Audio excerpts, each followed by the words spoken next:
اللہ نے کیا عطا کیا؟ اے موسیٰ، اللہ نے 50 نمازیں عطا کی. کہا اللہ کے حبیب آپ کی امت 50 نمازیں نہیں پڑھ سکے گی، آپ واپس تشریف لے جائیے، تخفیف کروائیے. آپ واپس گئے، 5 کم ہوئی، پھر آئے، پھر ملاقات ہوئی، پھر واپس گئے، یہاں تک کہ 9 مرتبہ واپس گئے. 5 کم ہوتے ہوتے 45 معاف ہو گئی، 5 رہ گئی. پھر بھی موسیٰ علیہ السلام نے کہا، اللہ کے حبیب نے کہا کہ نہیں، اب میں واپس نہیں جاؤں گا. ایسا نہ ہو کہ یہ 5 نمازیں بھی اللہ لے لے. اللہ کے حبیب واپس تشریف لا رہے تھے، اللہ کے حضور سے آواز آئی، اے میرے حبیب، اپنی امت کو جا کے پیغام دے دینا کہ میری بارگاہ سے ہونے والا فیصلہ اٹل ہے. میں نے 50 دی تھی، تیری محبت میں میں نے باقی معاف کر دی، 5 چھوڑ دی. آپ کی امت 5 پڑھے گی، نامہ اعمال میں 50 کا ثواب لکھوں گا، 50 کا ثواب لکھوں گا. سورہ بقرہ کا آخر دیا گیا، سورہ بقرہ کی آخری آیات دی گئی. پھر کہا میرے حبیب آپ کے امتیوں کے مواحدین کو بخشوں گا، لیکن ہاں مشرک کو معاف نہیں کروں گا، شرک کرنے والے کو معاف نہیں کروں گا. اس کے علاوہ جتنا بھی بڑا گناہگار ہوگا صدق دل کے ساتھ توبہ کرے گا، میں اس کی توبہ کو قبول کر کے اسے معاف کر دوں گا. یا اللہ نے اپنے حبیب کو یہ تحفہ عطا فرمایا. آپ واپس تشریف لائے، مکہ مکرمہ میں پہنچے، صبح اٹھے، مسجد حرام ہے، بتایا سفر کا. لوگوں نے طرح طرح کے سوالات کیے. حال یہ تھا بیت اللہ کے ارد گرد ایک چھوٹی سی دیوار ہے جسے حتیم کہا جاتا ہے. اس حتیم پر آپ کھڑے تھے، مشرکین مکہ سوال کر رہے تھے، اور ان سوالوں میں سے ایک سوال یہ بھی تھا کہ اگر آپ کہتے ہیں کہ ہمیں راتوں رات مسجد اقصی گیا تو ہمیں بتائیے اس مسجد کے ستون کتنے تھے، اس مسجد کے دروازے کتنے تھے، اس مسجد کی کھڑکیاں کتنی تھیں. اس طرح کے جب سوالات انہوں نے کرنا شروع کیے، نبی صلی اللہ علیہ وسلم فرماتے ہیں کہ اللہ رب العزت نے میرے سامنے مسجد اقصی کو کر دیا، مسجد اقصی کو میرے سامنے کر دیا. میں مسجد اقصی کو دیکھتا جاتا تھا اور ان لوگوں کے سوالات کے جوابات دیتا جاتا تھا. جب یہاں سے وہ مایوس ہو گئے، پھر وہ پہنچے کہاں؟ ابو بکر کے دروازے پہ. ابو بکر کو کہا، اے ابو بکر، تو بتا کوئی راتوں رات مسجد حرام سے مسجد اقصی تک جا سکتا ہے؟ کہا کہ نہیں. اور پھر اس سے بھی آگے سن، کوئی وہاں سے کہے کہ میں ساتوں آسمان کی سیر کر کے آیا، کوئی جا سکتا ہے؟ کہتا ہے نہیں. کہا پھر تیرا نبی اور تیرا یار کہہ رہا ہے، تیرا نبی اور تیرا یار کہہ رہا ہے. حضرت ابوبکر صدیق نے کہا اگر میرا نبی اور میرا یار کہہ رہا ہے تو پھر حق اور سچ کہہ رہا ہے، پھر حق اور سچ کہہ رہا ہے. کیوں کہ ہم اس کی ان باتوں پر بھی ایمان لے کر آئے ہیں کہ جن کو ہم نے دیکھا ہی نہیں. ایمان نام ہی اسی چیز کا ہے، بن دیکھے ایمان لائے ہیں، ہم بن دیکھے ایمان لائے ہیں. اس وجہ سے آپ کو لقب صدیق کا ملا ہے. پھر اس معراج کے سفر کے اندر آپ صلی اللہ علیہ وسلم کو جنت اور جہنم کے چند مناظر بھی دکھائے گئے. ان مناظر میں جہنم کے مناظر بھی تھے. واقعہ معراج کو بیان تو کیا جاتا ہے، لیکن افسوس کے ساتھ ان مناظر کو بیان نہیں کیا جاتا اور ان سے سبق حاصل نہیں کیا جاتا. ان مناظر کے اندر کیا دکھلایا گیا؟ آپ صلی اللہ علیہ وسلم کا گزر ایک ایسی جماعت پر ہوا. آپ ایک ایسی جماعت سے گزرے کہ جن کے ہونٹ کینچیوں سے کاٹے جا رہے تھے، جن کے ہونٹ کینچیوں سے کاٹے جا رہے تھے. نبی نے پوچھا اے جبرائیل یہ کیا ماجرا ہے، یہ کیا ماجرا ہے؟ جبرائیل امین نے کہا اے اللہ کے نبی یہ آپ کی امت کے وہ واعظ اور خطیب ہیں جو کہتے تو ہیں پر عمل نہیں کرتے، وہ واعظ اور مبلغ ہیں جو اپنا پیٹ بھرنے کے لیے، لوگوں کی خوشنودی کے لیے، لوگوں کی چاپلوسی کے لیے، لوگوں کو خوش رکھنے کے لیے وہ دین کو بگاڑ کے پیش کرتے ہیں، کہتے ہیں ہمیں کیا دین سے، ہمارا پیٹ بھرتا رہے۔ یہ وہ لوگ ہیں کہ کل قیامت کے دن ان لوگوں کے ہونٹ کینچوں سے کاٹے جائیں گے۔ آج ہمارے معاشرے کے اندر بگاڑ کی سب سے بڑی وجہ یہی ہے۔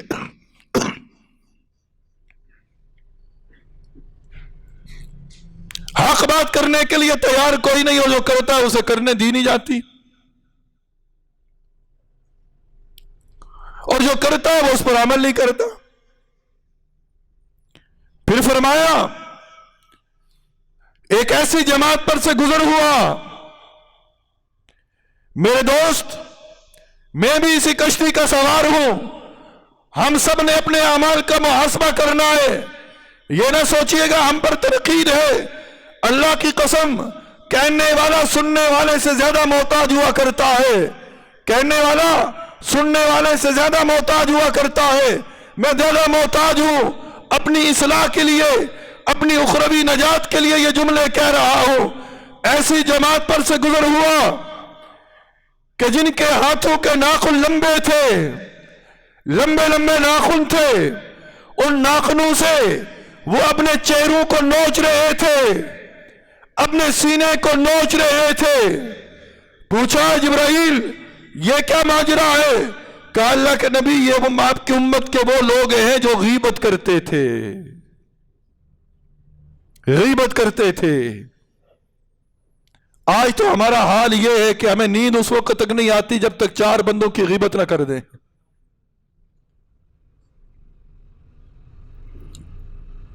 بھائی بھائی کی غیبت، بھائی بہن کی غیبت، بہن بھائی کی غیبت، یہاں تک کہ اللہ معاف فرمائے آج معاشرہ اس قدر بیرا روی کا شکار ہو گیا، اولاد ماں باپ کی غیبت کر رہی ہے اور ماں باپ اولاد کی غیبتیں کر رہے ہیں۔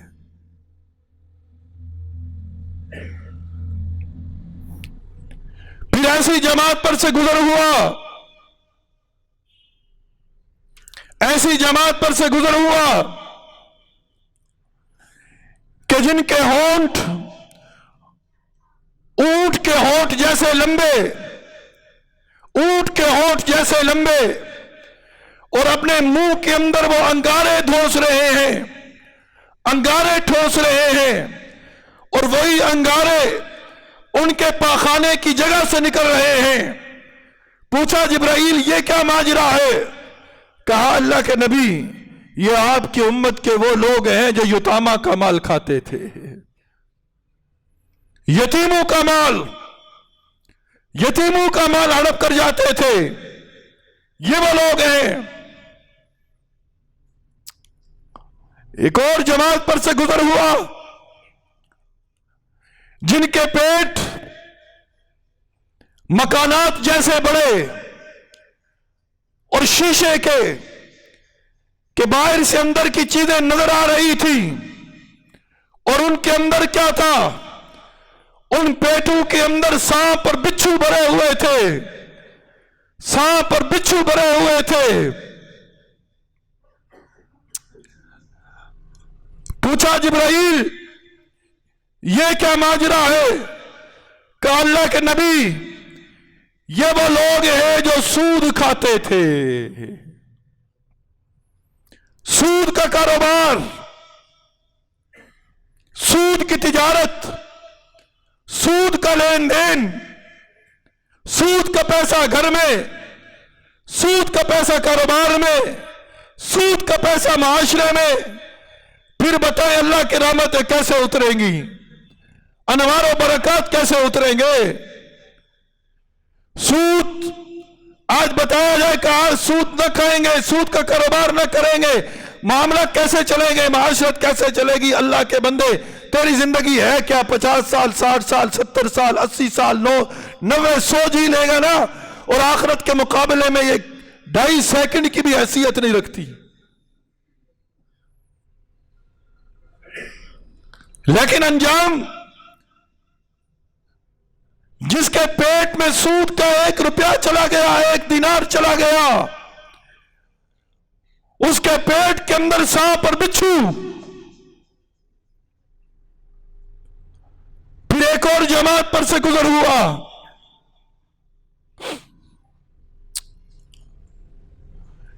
دو ہنڈیاں رکھی ہیں، ایک کے اندر کچا گوشت، ایک کے اندر بدبودار گوشت،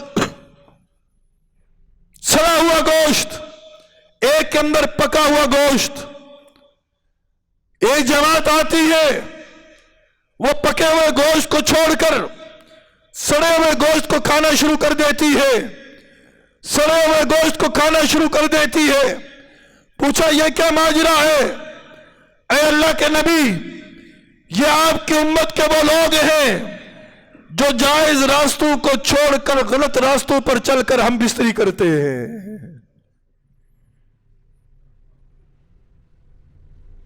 بیوی اپنے شوہر کو چھوڑ کر غیر مرد سے تعلقات بناتی ہے، مرد اپنی بیوی کو چھوڑ کر غیر عورت سے اپنے تعلقات بناتا ہے،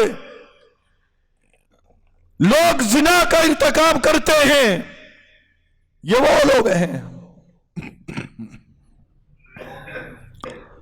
ایک جماعت پر سے گزر ہوا، آگے پیچھے چیچڑے جانوروں کی طرح چر رہے ہیں۔